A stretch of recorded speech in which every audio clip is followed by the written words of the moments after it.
The eagle mindset story channel पर आपको मिलती हैं दिल दहला देने वाली हॉरर स्टोरीज।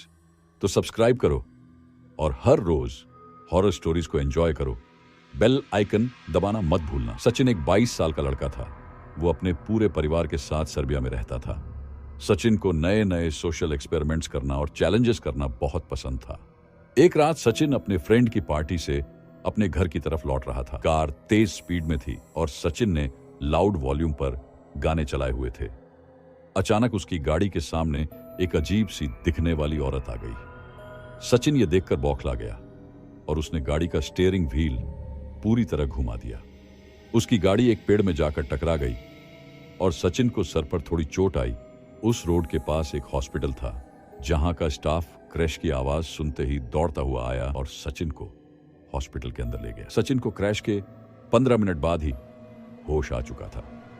डॉक्टर ने उसकी मरहम पट्टी कर दी और अब वो घर जा सकता था। सचिन ने अपने लिए एक टैक्सी और अपनी गाड़ी के लिए एक ट्रक बुक कराया। उसका वेट करते करते वो हॉस्पिटल में ही इतनी टैक्सी और उस टोर ट्रक का वेट करने लगा। वो हॉस्पिटल के 2nd फ्लोर की बालकनी में खड़ा था।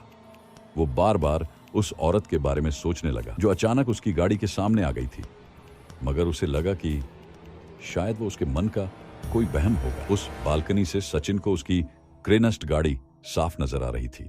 उसने अपने मॉम डैड को अपने एक्सीडेंट के बारे में इन्फॉर्म करने के लिए फोन निकाला ही था कि उसका ध्यान अचानक गाड़ी से कुछ दूर लगी एक स्ट्रीट लाइट पर गया। उस स्ट्रीट लाइट के नीचे उसे वही औरत दिखी जो उसकी गाड़ी के सामने आ गई थी। वो उस स्ट्रीट लाइट के नीचे बेहद अजीब तरीके से डांस कर रही थी। सचिन उसे देखकर बहुत चौंक गया और अपने फोन से उसे रिकॉर्ड करने लगा।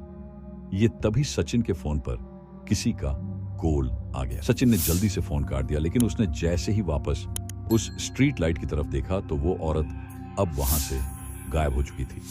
उसके फोन की रिकॉर्डिंग भी अपने आप बंद हो गई। जब उसने अपनी फोन गैलरी चेक करी तो उसमें वो वीडियो थी ही नहीं। सचिन ये देखकर थोड़ा घबरा गया। उसके कुछ ही देर में उसकी कैब आ गई, इसलिए वो तुरंत वहां से निकल गया, मगर वो अभी भी काफी बौखलाया हुआ नजर आ रहा था। घर पहुंचते ही सचिन ने उस औरत के बारे में सर्च करना शुरू कर दिया। जब उसने इंटरनेट पर देखा तो उसके होश उड़ गए। इंटरनेट पर सचिन क्विक वीडियो मिली जिसमें वही अजीब सी दिखने वाली औरत उसी स्ट्रीट लाइट के नीचे वैसे ही अजब तरीके से डांस कर रही थी। इंटरनेट पर लोग उस औरत को डांसिंग लेडी कह रहे थे। कुछ लोग तो उस डांसिंग लेडी को एक भूत भी बोल रहे थे और कह रहे थे कि वो डांस नहीं, कोई भूतिया रिचुअल कर रही है। ये सब देखकर सचिन उस औरत में और इंटरेस्टेड हो। अगले रात अपने छोटे भाई गौतम के साथ कैमरा लेकर उसी जगह चला गया जहां उसे वो औरत दिखी थी। वो दोनों रात के 12 बजे उसी स्ट्रीट लाइट से थोड़ा दूर जाकर छुप गए और कैमरा निकालकर उस औरत का वेट करने लगे। बहुत देर हो गई मगर वहां कुछ भी अलग नहीं हुआ। सचिन ने सोचा कि शायद वो औरत कोई मेंटली अनस्टेबल इंसान होगी। सचिन वहां से जाने ही वाला था। उसने देखा कि सफेद कपड़ों में वही औरत उस स्ट्रीट लाइट के नीचे आ रही है। उसका चलने का ढंग बेहद अजीब था, बहुत ही अटपटी चाल थी। जैसे ही सचिन ने उस औरत को देखा उसने कैमरा में रिकॉर्डिंग शुरू कर दी। वो औरत उस स्ट्रीट लाइट के नीचे आई और दोबारा वैसे ही एबनॉर्मल तरीके से डांस करने लगी। इस बार सचिन ने देखा उस औरत ने अपने हाथ में एक चाकू भी पकड़ रखा है।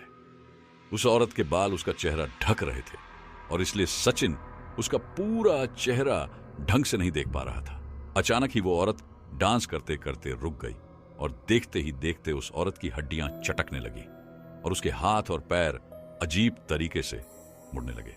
तभी उस औरत ने अपना चेहरा सचिन की तरफ किया और वो उसे देखते ही जोरों से हंसने लगी। उस औरत का चेहरा डिस्फॉर्म्ड और बेहद डरावना था। वो धीरे धीरे सचिन और गौतम की तरफ चलकर आ रही थी। सचिन गौतम ये सब देखकर बहुत डर गए। वो फौरन अपनी कार की तरफ भागे। जैसे ही सचिन अपनी कार के पास पहुंचा तो उसने देखा कि गौतम उसके साथ नहीं है। सचिन ने नजर घुमाई तो उसने देखा कि गौतम उस डांसिंग लेडी के पास खड़ा था। ऐसा लग रहा था कि गौतम उसके वश में है। सचिन ने गौतम को जोर से आवाज लगाई और गौतम मानो वापस होश में आ गया। गौतम जल्दी से वापस कार की तरफ भागा और सचिन और गौतम दोनों कार में बैठकर वहां से निकलने लगे।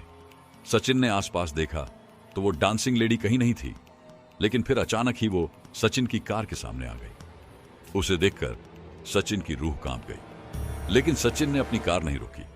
सचिन की कार उस डांसिंग लेडी के आर पार हो गई और जब सचिन ने अपने रेयर व्यू मिरर से पीछे देखा तो वो डांसिंग लेडी उस रोड पर खड़ी सचिन को ही घूर रही थी और फिर अचानक वो हवा में कहीं गायब हो गई। उस रात वो दोनों जैसे तैसे घर पहुंचे और चुपचाप सो गए। अगले दिन गौतम ने सचिन को बताया कि डांसिंग लेडी ने पिछली रात गौतम से कहा कि वो खुद डेथ है और वो चीज को भी देखेगी, वो उससे उसकी सबसे करीबी चीज छीन लेगी। इस इंसिडेंट के कुछ ही दिनों में कुछ ऐसा हुआ जिसने सचिन और गौतम की जिंदगी हमेशा हमेशा के लिए बदल दी। एक रात सचिन और गौतम की मां एक्सीडेंट में मारी गई। उनका एक्सीडेंट भी उसी स्ट्रीट लाइट के नीचे हुआ था जहां सचिन ने उस डांसिंग लेडी को देखा था। कभी कभी तो उस दिन के बाद से सचिन और गौतम को अक्सर उस डांसिंग लेडी के सपने आते हैं। बल्कि गौतम की हालत तो इतनी खराब हो गई कि वो कभी कभी रात में अपने घर से निकलकर बाहर सड़क पर उसी डांसिंग लेडी की तरह वैसा ही अजीब डांस करने लगता है। दोस्तों, डांसिंग लेडी सच में है या नहीं ये तो हम नहीं जानते, पर अगर आपको देर रात में कभी कोई ऐसी डांसिंग लेडी दिखे तो उससे दूर ही रहिएगा।